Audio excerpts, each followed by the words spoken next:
पेशावर में सेनेट की खाली नशिस्त पर इंतखाब। इलेक्शन ट्राइब्यूनल ने शौकत तरीन को KP से सेनेट इलेक्शन लड़ने के लिए अहल करार दे दिया। इलेक्शन कमीशन फैसले के खिलाफ अपील खारिज कर दी। इलेक्शन कमीशन ने शौकत तरीन के कागजात नामजदगी मंजूर करने के खिलाफ अपील पर इलेक्शन ट्राइब्यूनल में समाअत की। इस दौरान इलेक्शन ट्राइब्यूनल ने महफूज फैसला सुनाया। इस हवाले से मजीद बता रहे हैं बो न्यूज़ के नुमाइंदे आसिफ शकूर। आसिफ, बताइएगा इस हवाले से मजीद। देखिए, इलेक्शन कमीशन के बाद इलेक्शन ट्राइब्यूनल ने शौकत तरीन को इजाजत दे दी है। वो सेनेट का इलेक्शन जो है लड़ने के लिए अहल करार दे दिए जा चुके हैं।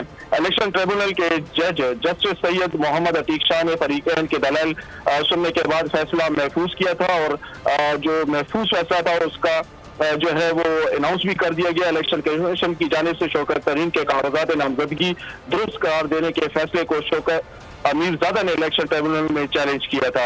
अब शौकत तरीन जो है वो अहल करार दिए जा चुके हैं इलेक्शन ट्राइब्यूनल की जानिब से सेनेट इंतखाब लड़ने के लिए। बहुत शुक्रिया आसिफ, इस हवाले से आप हमें आगाह करें।